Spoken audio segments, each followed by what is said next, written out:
Monsieur le membre du jury, chers collègues, bonjour.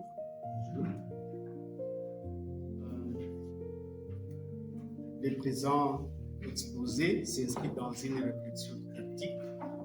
Justement, nous parlons de la didactisation du genre paramique dans Comment cuisiner son mari à l'africain, le Calixte Béala. Le présent exposé s'inscrit dans une réflexion didactique, comme je venais de le dire, qui considère que le texte littéraire non seulement présenté comme un objet esthétique, mais aussi comme un support de construction des compétences linguistiques, interprétatives, culturelles et intellectuelles.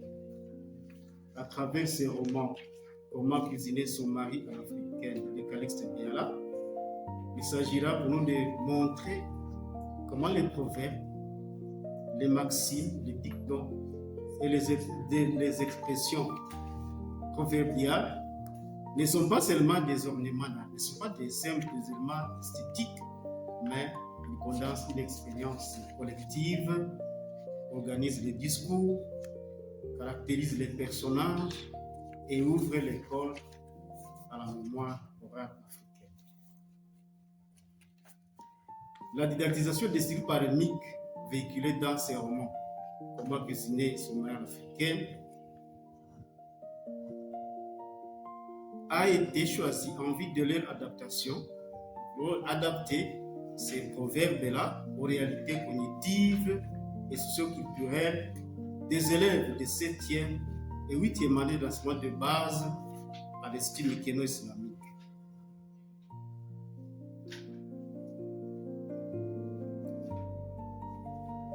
L'objet de notre étude se fonde sur justement le genre paramique, où nous venons de dire que les proverbes condensent une expérience collective, une norme sociale, ou une manière de comprendre le monde sous une forme brève, mémorisable, mais aussi imagée.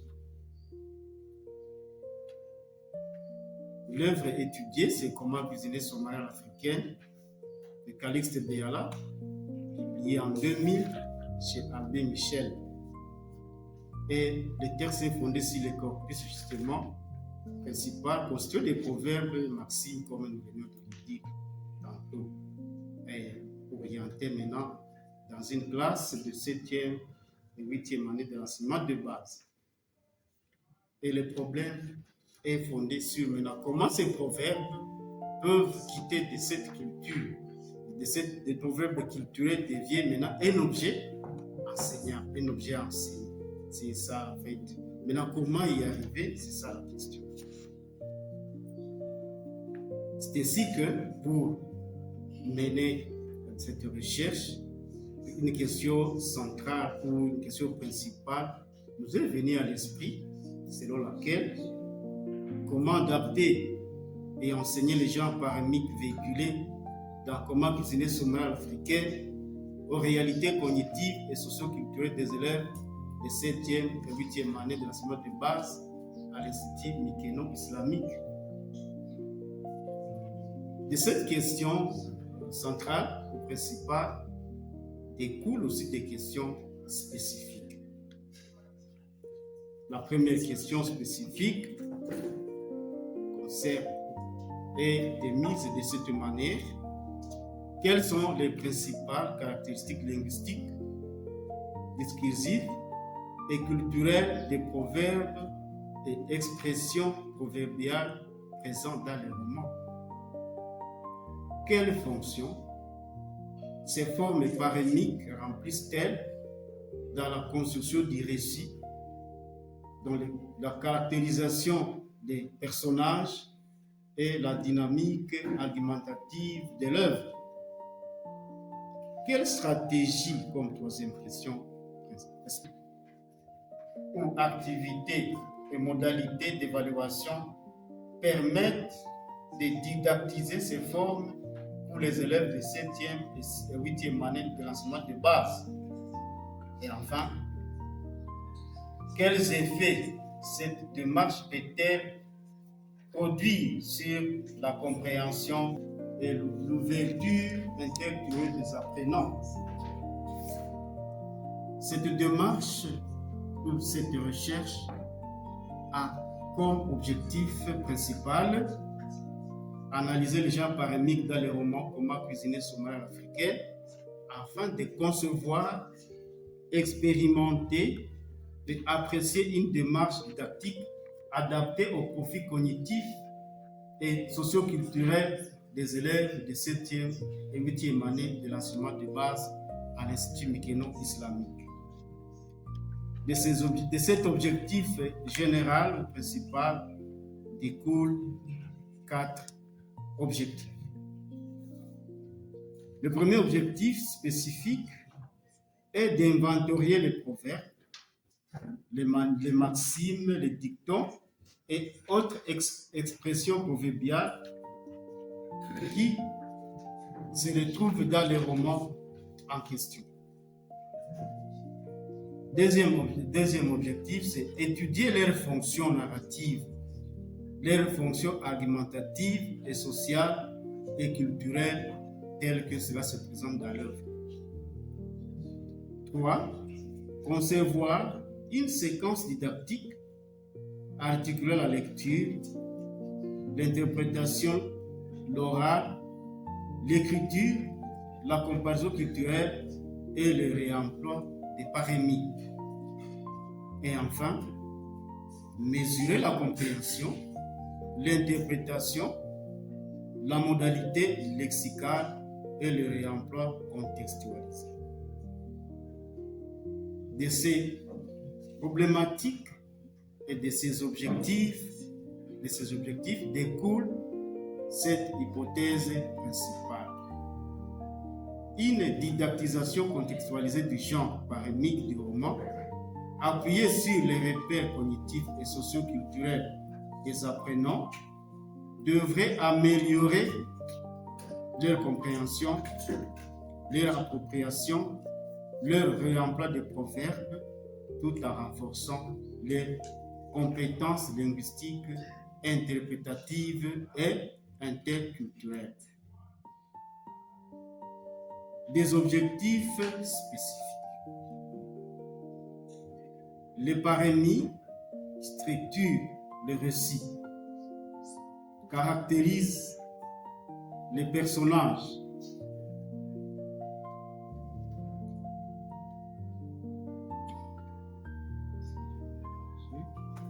deuxième objectif, la mise en relation des proverbes avec des situations connues des apprenants facilite la valeur argumentative de l'énoncé.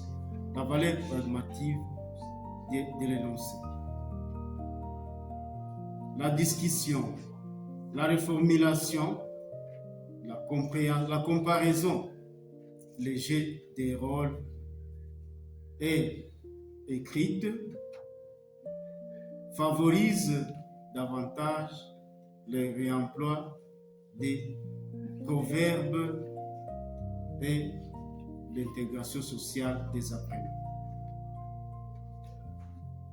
L'application didactique favorise le patrimoine africain et développe une attitude de compréhension chez les apprenants de l'Institut Mikeno islamique.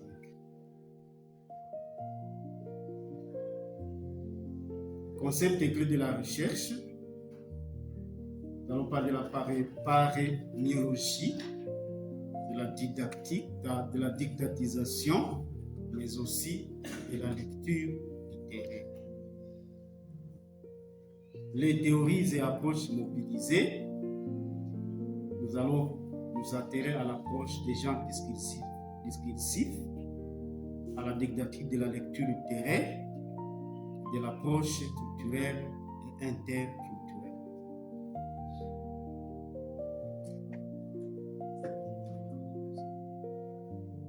De la méthodologie et type de recherche.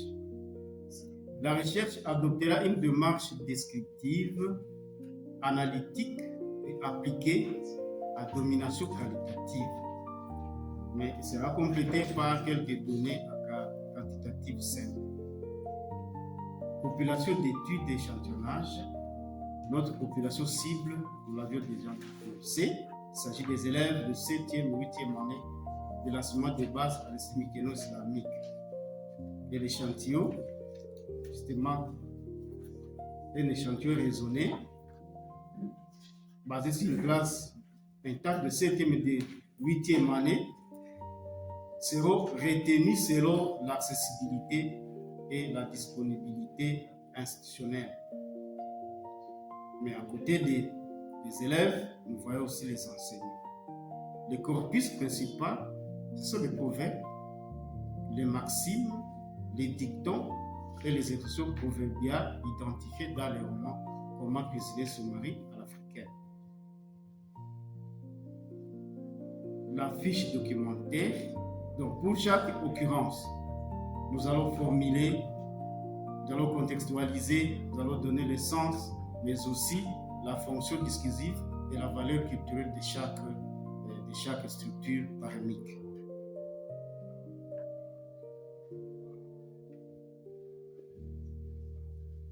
Déroulement de l'expérience didactique. Nous allons d'abord diagnostiquer les représentations initiales et puis nous allons passer à la découverte et la contextualisation de ce parémie. Nous allons les interpréter, nous allons les comparer et enfin arriver à ce que les élèves puissent les réemployer dans leur communication quotidienne.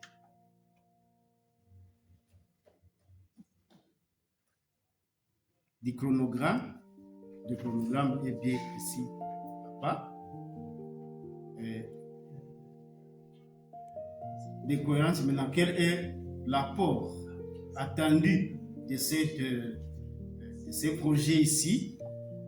Nous voulons arriver à mieux comprendre la fonction des parémies dans l'œuvre, mais aussi fournir un dispositif didactique adapté au contexte scolaire retenu. Merci pour votre propre attention. Merci bien. Exposé.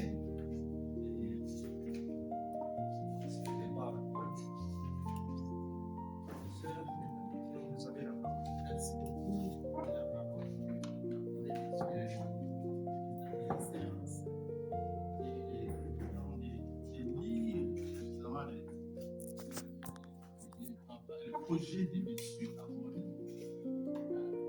revient à la parémie. On a comparé, M. Mamba.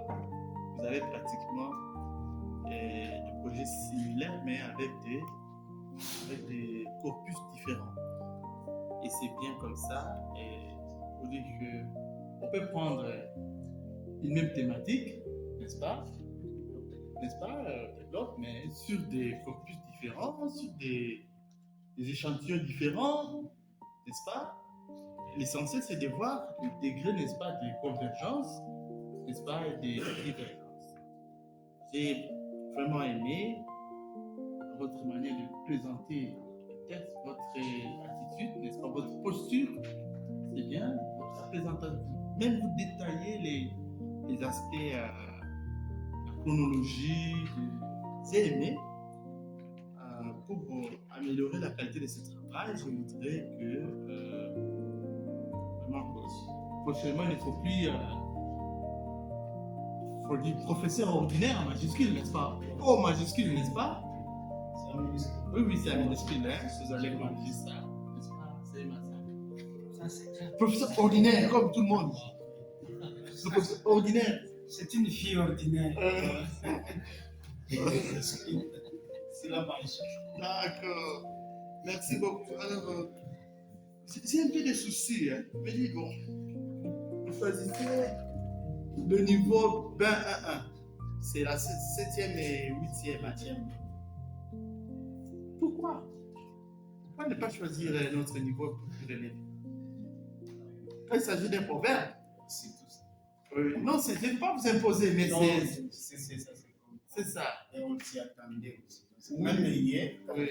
il y a quelqu'un d'autre qui a pensé aux aux élèves de 7e, 8e. C'est ça. La remarque, je l'avais faite, mais parce que nous sommes toujours écoutés. Moi aussi, j'ai pensé à cette classe, mais j'ai trouvé qu'à ce niveau-là, on pouvait comprendre ses fonctionnalités. En tout cas, je ne sais pas comment ces enfants-là vont s'adapter facilement. À un niveau un peu élevé, peut-être 3e, 4e, on élève plus facilement. Mais aussi à utiliser, à adapter ces proverbes. C'est ça la façon de faire.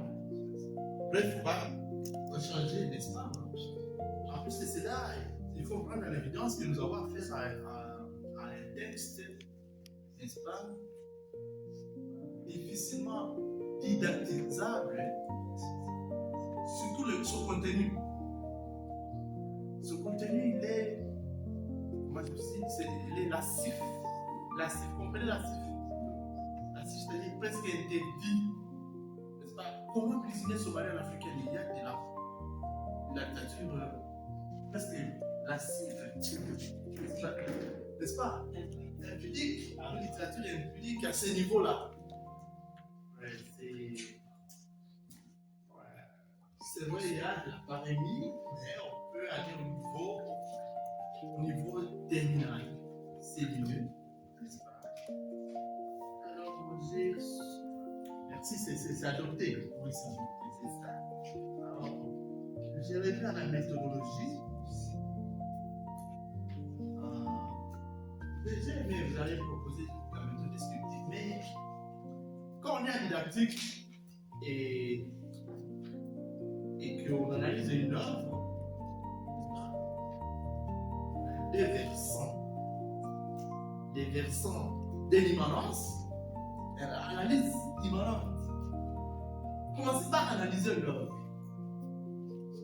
Vous limitez au proverbe, n'est-ce pas? Vous les analysez. Ça va?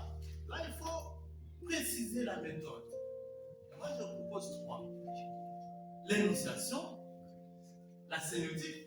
On ne peut pas vraiment c'est des parties de la sémiotique lorsqu'il s'agit des proverbes. Parce que les proverbes est toujours imagé. La sémiotique, c'est à convoquer, bien évidemment, la thématique. Parce que c'est les thèmes, c'est le contenu. Voilà. L'énonciation, d'abord la sémiotique, puis l'énonciation et enfin la thématique. C'est une recommandation que nous faisons. N'est-ce pas? Maintenant, au niveau didactique, au versant didactique, qu'est-ce qu'on va analyser? On va analyser les propos des élèves, les interprétations des élèves. Non. Oui. Mais nous allons d'abord justement expliquer les problèmes. Oui. Nous les présentons, Oui. les expliquons Oui. pour essayer de faire comprendre ces élèves que c'est le proverbe est suivi. Et qu'à partir de ces proverbes, ils aussi peuvent soit et pour les imiter après une communication favorable. Alors, c'est quelle méthode? Ça, c'est quelle méthode? J'ai du mal à vraiment saisir la méthode. Oui, l'expérimental. L'expérimental, mais il faudra un pré-test plus un test, n'est-ce pas? Voilà. Je ne peux que vous encourager, monsieur Cameroun, n'est-ce pas? Je souhaiterais que vraiment le projet aboutisse, n'est-ce pas? Le plus tôt possible. Déjà, les cours commencent dans 2 semaines. Il faut imaginer un cadre expérimental. Peut-être au mois d'octobre. Voilà. Ça va. Merci beaucoup. J'aime ça. C'est le président de l'église. Merci.